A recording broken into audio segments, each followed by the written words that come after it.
Hola hermanos queridos, ¿cómo están? Espero que estén muy bien.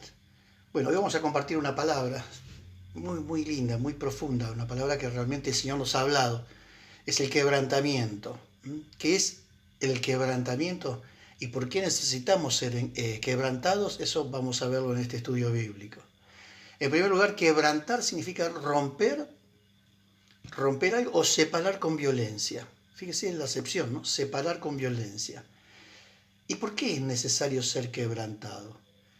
En el diseño original, en el Edén, cuando Dios creó al hombre, lo creó a su imagen y semejanza. Y tanto Adán como Eva se comunicaban con Dios en todo momento, pero en forma espiritual.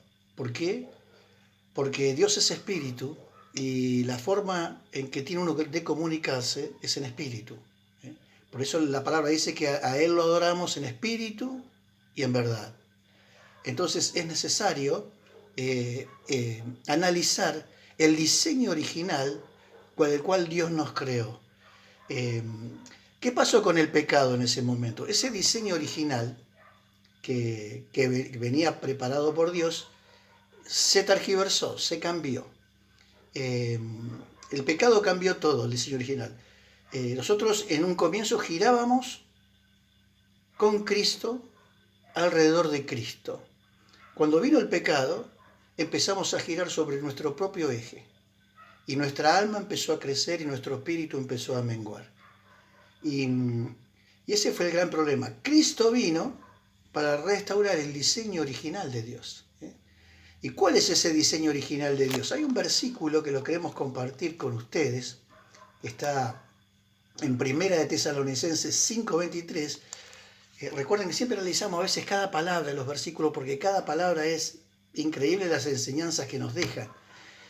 Primera Tesalonicenses 5:23 dice, y el mismo Dios de paz, ya se presenta como un Dios de paz, os santifique por completo. ¿Qué significa ser santificado? Que nosotros ser santo significa ser apartado. Dice, pero santifique por completo, es decir, apartado por completo. El mismo Dios de paz os aparte por completo y todo vuestro ser.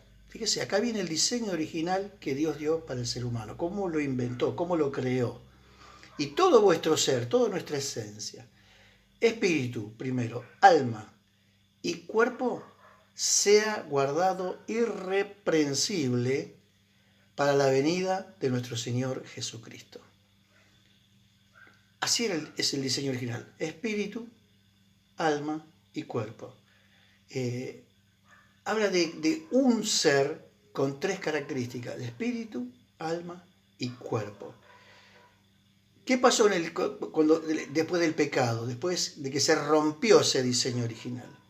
Estaba el espíritu, dentro contenía el alma y dentro del alma contenía el cuerpo. Ese era el diseño original de Dios. ¿Por qué? Porque el espíritu que nos cubre todo es lo que nosotros nos comunicamos en su comienzo, en su origen, con Dios. Porque, lo vuelvo a repetir, Él es espíritu y nos comunicamos en el espíritu con Él. ¿Qué pasó con el pecado? El alma ocupó el lugar del espíritu. El alma ocupó el lugar del espíritu. Así que empezó a ser el alma en el medio del espíritu y más chiquitito dentro del círculo ese, el cuerpo. ¿Qué es el alma? Lo que llegó a cubrir el espíritu. El alma son todos nuestros deseos, nuestros sentimientos, nuestro yo, nuestras emociones que nos gustan tanto sentir. Esa es nuestra alma. Eso fue lo que abrazó al espíritu y lo puso adentro en el lugar donde no tenía que estar. Y el mismo Dios de paz os santifique por completo, para que todo vuestro ser, espíritu, alma y cuerpo, sean guardados irreprensibles para la venida de nuestro Señor Jesucristo. Guardados irreprensibles, que no se puede reprender. Pero fíjese, hablamos del espíritu, que es lo que tiene que legalmente dominar nuestra vida, el alma, y también hablamos del cuerpo ahora. No está exento el cuerpo de esta normativa en este versículo que Dios nos da. No está exento el cuerpo. Uno no dice que uno no se enferme tampoco que tenga por ahí enfermedades hereditarias, pero sí tenés un cuerpo para cuidarlo. Y tiene que ser el cuerpo también guardado y irreprensible. Tenés que cuidar tu cuerpo para que no sea, que el día de mañana, el día de que vayas a la presencia del Señor, o que el Señor venga a buscar a su iglesia, te dije, te di un cuerpo y lo maltrataste. Le metiste todo lo que no tenías que meterle. También entra esta parte. Y le vuelvo a recalcar otra vez. No hablo de las enfermedades, no hablo del envejecimiento, porque todos vamos envejeciendo y con el envejecimiento se va desgastando nuestro cuerpo, pero ¿cómo lo estamos tratando? ¿Cómo lo estamos ayudando? Porque mi cuerpo pertenece a ese ser que Dios creó con mi alma y con mi espíritu. Sigamos, habíamos hablado de que el alma había cubierto el espíritu, que es lo que se comunica con Dios, pero si el alma cubre el espíritu, fíjese, no permite que el espíritu pueda salir y comunicarse con Dios. Cuando preparábamos este estudio bíblico, fuimos a buscar versículos bíblicos que hablan del quebrantamiento. Y hay más de 120 versículos bíblicos en toda la palabra que hablan del quebrantamiento. Así que fíjese qué importante que es el quebrantamiento. Es muy importante. Unos versículos leemos nada más para tenerlos en cuenta. Dice, Él sana a los quebrantados de corazón y venda sus heridas. Mire qué hermosa palabra. ¿A quién es el que sana el Señor? A mi alma no, a los quebrantados de corazón. A los quebrantados de corazón. Y venda sus heridas. Fíjese qué acto de amor, ¿no? Porque yo me imagino él vendando nuestras heridas. Se claman los justos y Jehová oye. Y los librará de todas sus angustias. Cercano está Jehová a los quebrantados de corazón y salva a los contritos de espíritu. Cercano está a los quebrantados de corazón y salva a los contritos de espíritu. Así hay más o menos más de 120 versículos que hablan de la necesidad del quebrantamiento, la necesidad de volver al diseño original, ese que fue espíritu, alma y cuerpo. Y hoy en día, la mayoría de nosotros, muchas veces nos pasa que somos alma, espíritu y cuerpo. Hay un versículo que el Señor nos habla en Juan 12:24, el Evangelio de Juan 12:24, dice, de cierto os digo que si el grano de trigo no cae en tierra y muere, queda solo, pero si muere, lleva muchos frutos. Es decir, habla de dos actitudes del grano. Si no cae en tierra, queda solo. Así nomás, solo, no sirve para nada. Un grano de trigo que no es sembrado, que no cae en tierra, no sirve para nada. Queda solo. Pero si muere, si se rompe esa cáscara, lleva muchos frutos. Es necesario que esa cáscara que cubre, que es nuestra alma, sea rota para poder llevar muchos frutos. A veces en nuestra vida nos pasa que no vemos muchos frutos. Y nos preguntamos qué está pasando, y quizás lo que esté pasando es eso, ¿no? Que todavía no hay un quebrantamiento del alma, que es lo que está conteniendo adentro, que salga todo ese brillo, toda esa luz y todas esas bendiciones que podemos dar para nuestra vida y para los que nos rodean.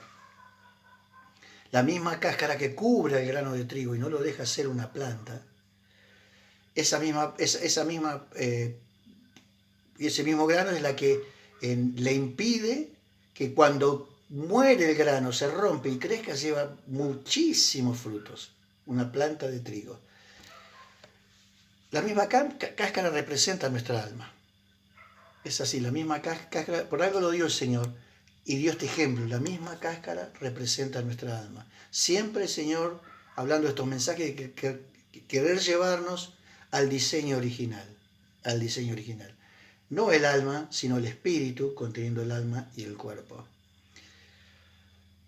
Mientras sea un grano, nosotros seamos un grano de trigo, todo está contenido en su interior sin poder salir.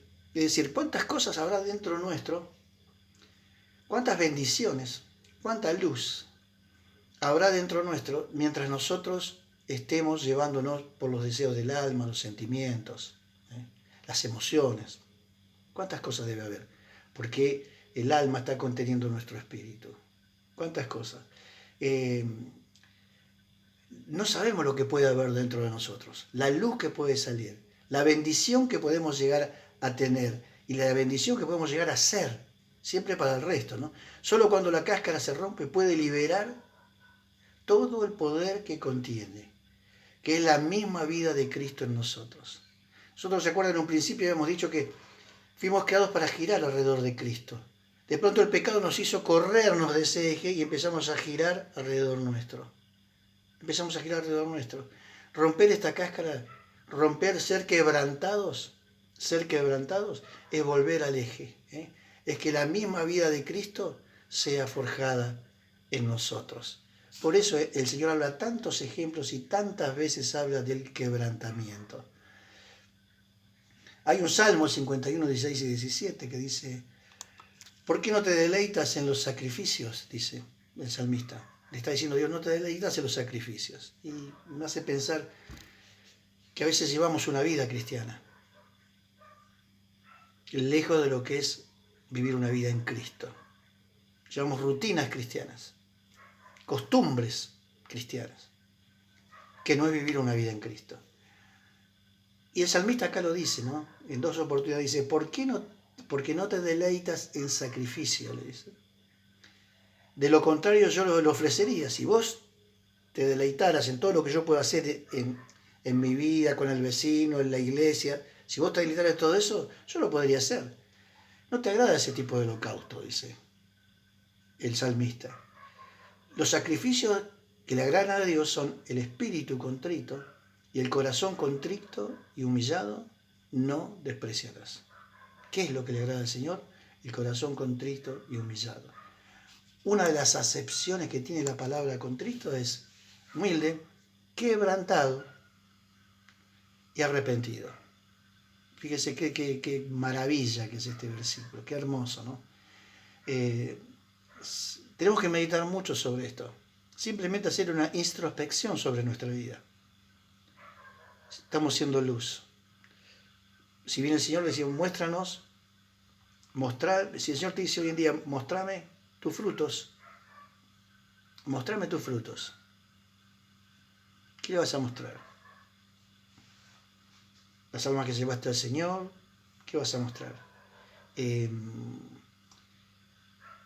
Antes era envidioso y ahora no lo soy, porque tú lo cambiaste, porque pude romper esa cáscara.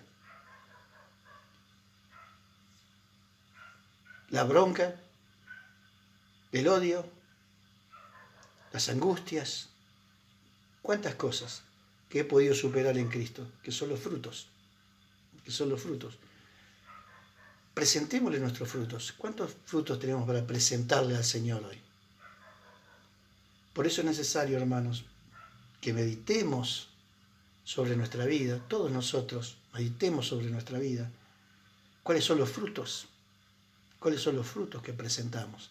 Los frutos de un alma rota, un alma venida a menos, un alma desgastada y un Cristo que vive a través de su Espíritu. ¿Cuáles son esos frutos? Los evangelios nos cuentan en un momento que María, hermana de Marta y de Lázaro, se dice que gastó en un frasco de perfume lo que es el salario de un año. Y tanto Lázaro como las hermanas eran personas que tenían un buen pasar económico. Así que María gastó el salario de un año en comprar un perfume, en un vaso muy delicado. ¿Qué hizo con ese perfume? Rompió el vaso y lo derramó a los pies del Señor. Y enjuagaba, secaba, pasaba con sus cabellos todo ese perfume en los pies del Señor. Muchos la criticaron porque era un perfume muy caro que se podía haber vendido y decían y dar de comer a los pobres. Pero lo que María hizo fue romper algo muy valioso que ella tenía. Algo muy valioso que ella había comprado. Y prefirió romperlo en la presencia del Señor, porque valía la pena. Lo mismo pasa con nuestra vida, con nuestro ser. Que nuestra alma no inunde nuestro ser. que nuestra alma no gobierne nuestro ser, que nuestro espíritu pueda gobernar nuestro ser, cosa que el sacrificio que tengamos que hacer, lo hacemos y no nos molestaría, como a Marta no le molestó eso. Meditemos sobre nuestros caminos, veamos nuestros frutos. Así que, hermano querido, si Dios quiere, nos estamos viendo la próxima, si Dios quiere.